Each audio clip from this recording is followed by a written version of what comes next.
Nonton sepak bola di Roma di Stadio Olimpico. Anda tahu, jalan 2 kilometer saya dari tempat parkir mobil ke stadion. Itulah keindahan sepak bola seperti.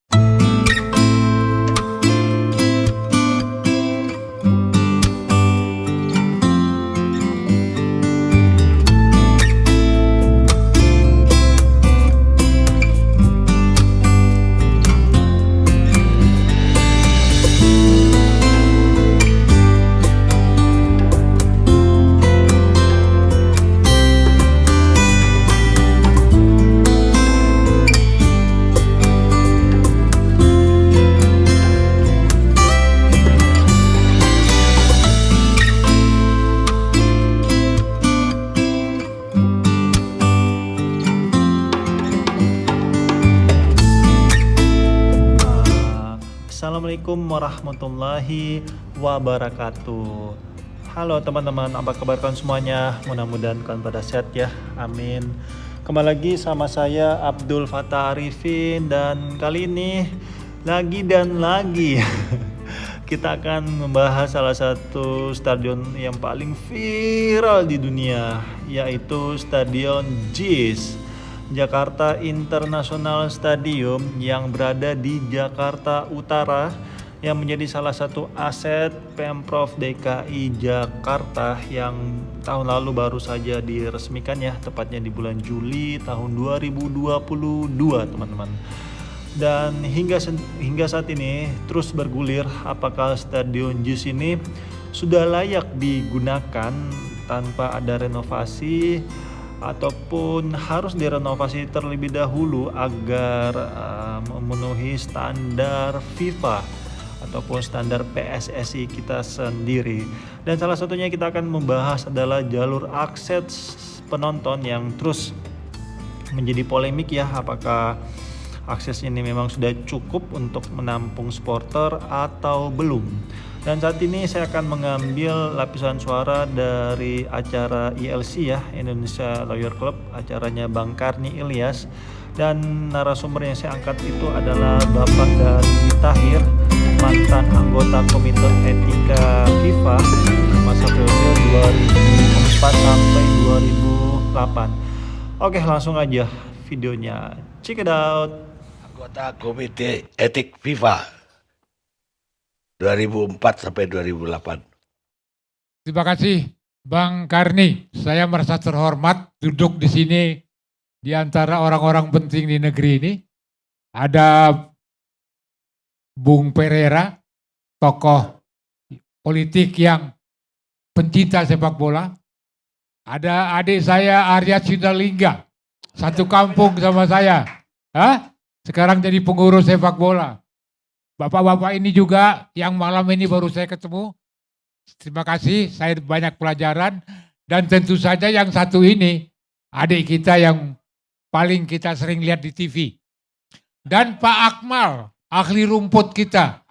Jadi Pak Kamal, maaf Pak, ini udah tua jadi kadang-kadang suka lupa. Terima kasih semua, Bapak juga.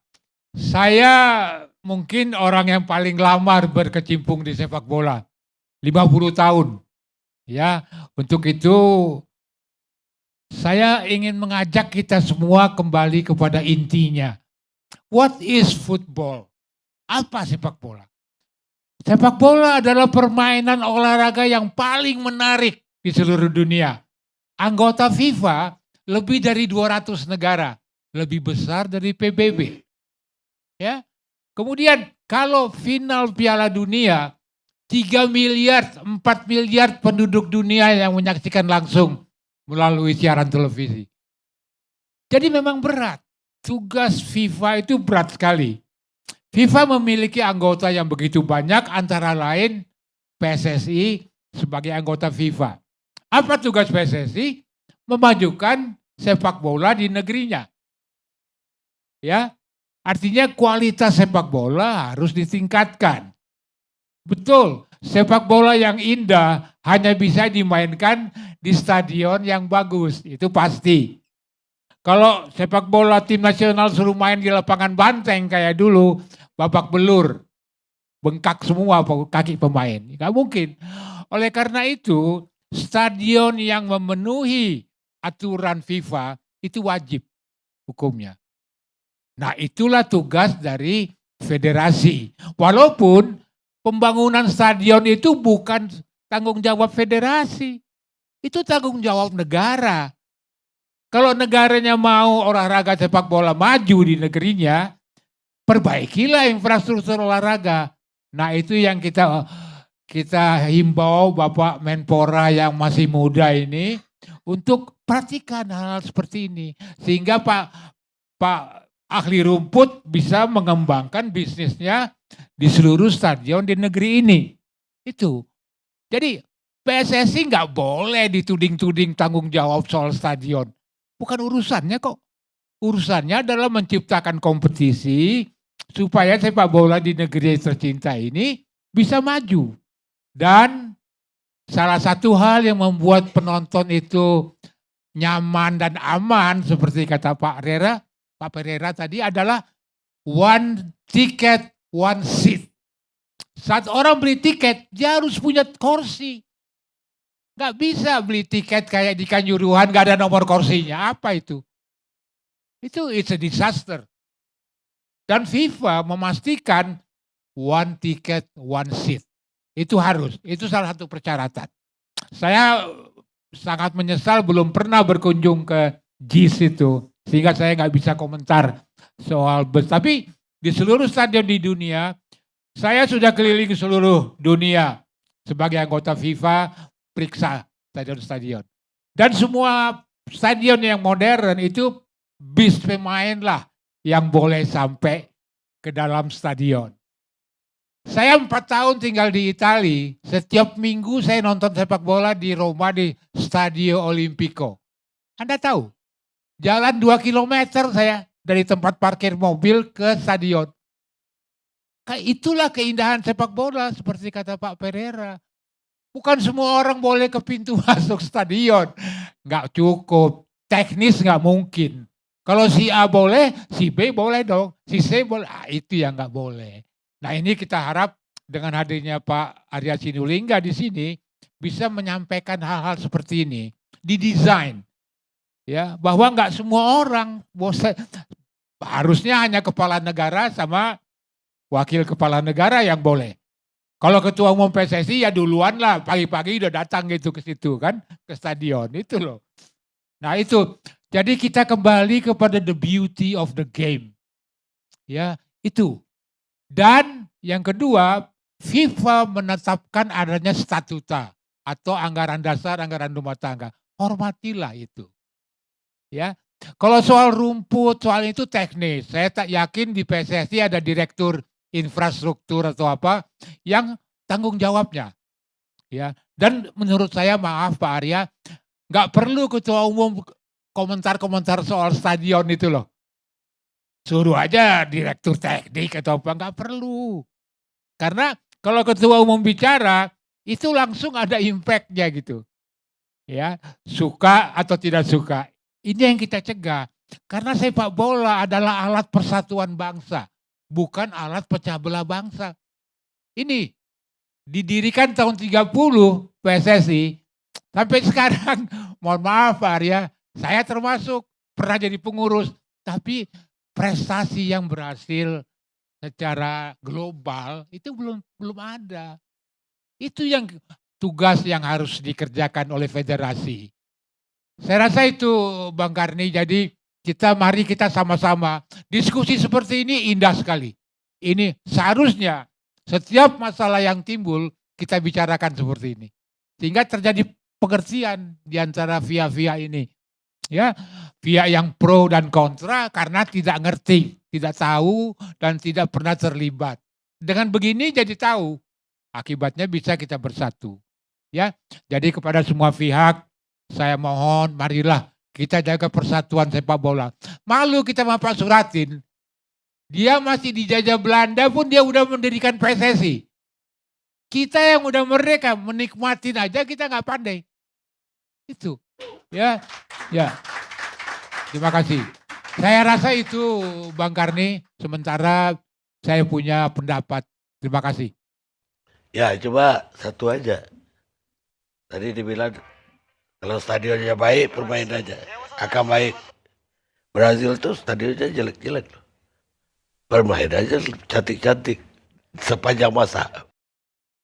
Brazil stadionnya jelek-jelek, tapi permainannya cantik-cantik sepanjang masa lagi.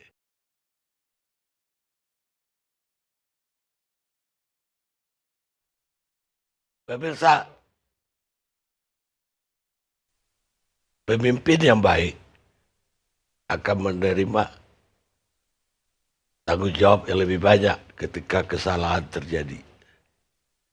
Namun dia hanya menerima sedikit pujian ketika keberhasilan terjadi. Arnold Claso.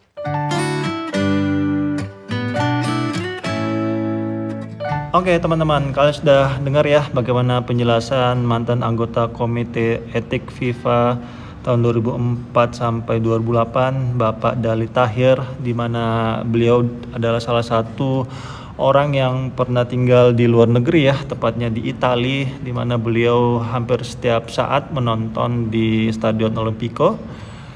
Dan salah satu beliau mengatakan bahwa di sana untuk jalan kaki 2 km itu hal yang biasa, karena itulah menjadi salah satu seni dari sepak bola itu sendiri. Dan menurut saya itu ada betulnya juga ya teman-teman, karena kalau saya perhatikan nih teman-teman ya, stadion-stadion di Jakarta ataupun stadion dimanapun di Indonesia ya, memang rata-rata itu tidak akan mampu menampung semua kendaraan supporter ataupun penonton yang akan datang ke stadion tersebut. Ayo sebutin stadion mana yang mampu menampung semuanya. Pasti rata-rata itu akan mengakibatkan kemacetan. Dan kita bisa lihat ya, mau itu stadion di Jakarta, di GBK yang katanya bisa menampung kendaraan, itu menurut saya nggak juga meluber kemana-mana kok. Kadang orang parkir juga di pinggir jalan segala macam, dan itu mengakibatkan kemacetan. Dan itu hal yang wajar menurut saya, karena memang itulah sepak bola, itulah seninya di situ.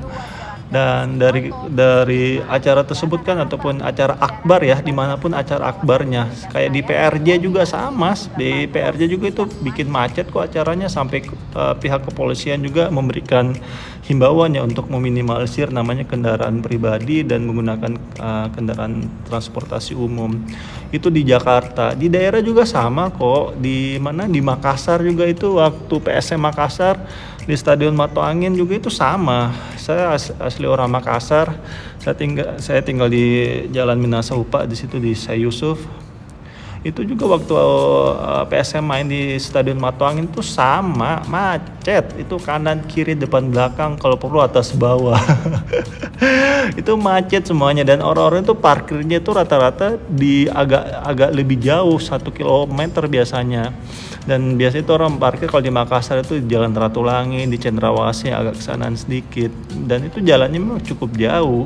Dan warga situ juga nggak ada yang mengeluh kok, karena ya tim kesayangannya yang main, ya wajar mereka senang, terus mereka berbondong-bondong membela tim kesayangannya bermain ya, ataupun the matchman tuh kalau di Makassar.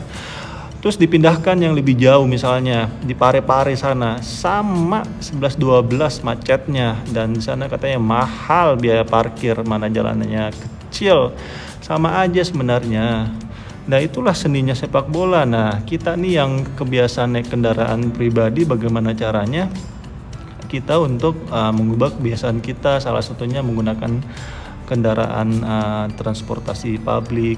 Dan sebenarnya di JIS ini sendiri teman-teman, kalau saya perhatikan ya, yang urgent banget itu sebenarnya itu stasiun KRL JIS sebenarnya, yang di belakang JIS itu sendiri ataupun di sisi utara. Menurut saya itu yang paling urgent daripada dipikirkan itu masalah rumput yang hingga saat ini tarik ulur antara mau pakai rumput golf atau rumput hybrid ya, dimana yang tim asesornya juga ini kurang paham tentang rumput hybrid, sedangkan dia yang menilainya. Coba, aduh, Subhanallah.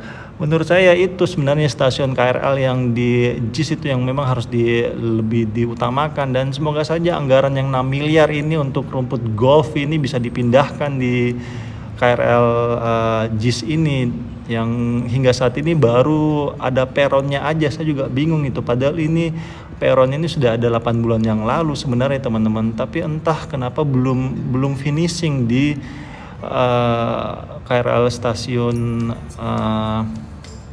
JIS ini teman-teman. Mungkin juga terbentur karena di situ ada 2 proyek ya, Tol Harbor 2 itu sendiri dan yang KRL stasiun JIS ini. Jadi mungkin lebih diutamakan Tol Harbor 2 ini. Karena kalau sampai orang warawiri di sekitar proyekan itu sangat berbahaya ya, di mana di situ juga banyak alat-alat berat. Jadi memang kayak makan si buah si malakama jatuhnya. Dan sebenarnya kalau kalian mau mengikuti masukan dari Pak Dali Tahir ya, sekitar 2 km, kalian sebenarnya sangat bisa sekali menggunakan stasiun Ancol sebenarnya teman-teman. Jadi kalian kalau dari penyangga-penyangga ibu kota ya, kalian bisa transit di stasiun kota. Nanti dari stasiun kota itu kalian lanjut ke stasiun Ancol. Nah dari situlah kalian turun, nggak jauh kok, 1 sampai 2 kilo kok, perjalanannya sama seperti perkataan Pak Dali Tahir ini, nggak terlalu jauh ya. Sambil berjalan itu kalian bisa yel-yel dengan tim kesayangan kalian. Misalnya di Jakarta ya ada The Jackmania, ya udah yel-yelnya The Jackmania seperti apa. Jadi bisa meminimalisir namanya polusi udara, dan juga pastinya lebih hemat ya. Ini hemat sekali loh naik KRL itu. 10.000 itu udah warawiri kitanya. Dan itu aja mungkin teman-teman yang bisa saya sampaikan. Yuk kita dukung terus pemerintah kita ya dalam membangun negeri ini, karena mau sehebat apapun pemerintahnya tetapi tidak didukung oleh rakyatnya, pasti perjalanan pembangunan tersebut ataupun perjalanan pemerintahan tersebut akan pincang. Karena berjalan itu membutuhkan 2 kaki, bukan 1 kaki. Dan terima kasih untuk para pemimpin negeri ini yang terus berusaha memberikan fasilitas yang nyaman dan aman untuk rakyatnya. Dan terima kasih untuk bapak-bapak dan ibu-ibu yang sudah purna tugas, jazakumullah khairan. Kita jangan sampai lupa teman-teman dengan orang-orang terdahulu kita, karena suatu bangsa yang besar itu adalah bangsa yang selalu menghargai jasa-jasa orang-orang terdahulunya. Karena adanya pembangunan saat ini pun ataupun sedang berlanjut, pasti ada orang-orang terdahulu atas kebijakannya sehingga pembangunan itu ada atau sedang berjalan hingga saat ini. Dan saya minta maaf jika selama ngevlog ini ada salah-salah kata ataupun salah-salah review. Saya hanyalah manusia biasa teman-teman yang tidak luput dari kata salah ataupun hilaf. Terima kasih untuk teman-teman juga yang selalu support channel ini. Dan akhir kalam, saya Abdul Fattah Arifin mohon undur diri. Assalamualaikum warahmatullahi wabarakatuh. Indonesia maju.